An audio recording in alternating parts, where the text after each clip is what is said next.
آباد کے خطبے کا تعلق ہے.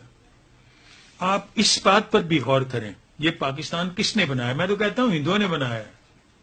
یہ ہم نے بنایا ہی نہیں، ہم اس قابل ہی نہیں ہے کہ کوئی چیز کر سکے. اچھا، میرا استدلال یہ ہے کہ اس طرح ہندوؤں نے بنایا ہے کہ جہاں تک الہ آباد کا خطبہ ہے اس میں تو علیحدگی کا تصور ہی نہیں ہے. اچھا، وہ الہ آباد کا خطبہ آپ ایک طرف رکھیں اور کیبنٹ مشن پلان جو جنہوں نے ایکسپٹ کر لیا تھا اس کو رکھیں، وہ بالکل وہی ہے. یعنی it was full autonomy within the Indian Union, یہ تصور تھا جو جنہوں نے قبول کیا اور نہرو نے ریجیکٹ کیا. اب ہندو خود مان رہے ہیں. جسونت سنگھ کی کتاب پڑھیں، مولانا ابوالکلام آزاد کی یہ کتاب انڈیا ونس فریڈم کا وہ حصہ پڑھیں جو انہوں نے کہا تھا کہ میری موت کے بعد شائع کیا جائے. سارے اس بات کو وہ تسلیم کر رہے ہیں. میری تو ایک یہ تجویز ہے، میرے کو سیاست سے تعلق نہیں، لیکن یہ ایک کیجیے فکری تجویز ہے کہ ہمیں دنیا اسلام کو چھوڑنا چاہیے.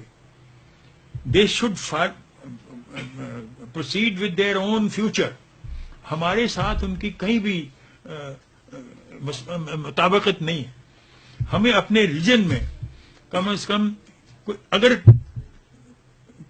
انڈیا کشمیر کو وہ سٹیٹس دینے کو تیار ہو جائے جو اس وقت نیپال کو ہے یا بھوٹان کو ہے، تو ہم اپنا حصہ اس کشمیر میں شامل کر دیں.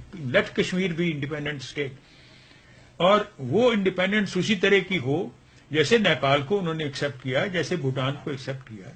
پھر Pakistan, India, Sri Lanka and if possible یہ کس کا نام ہے بنگلہ دیش، یہ جمع ہو کے why can't they make a kind of European union. اگر انڈیا اس میں کشمیر کو اس طرح کی آزادی دینے کو تیار ہو جائے تو پاکستان کو بھی اپنا حصہ ان کو دے دینا چاہیے. Azad Kashmir is more acceptable in this scheme than having insisting on uniting Kashmir to yourself. آپ کے ساتھ مل کے وہ کیا کریں گے؟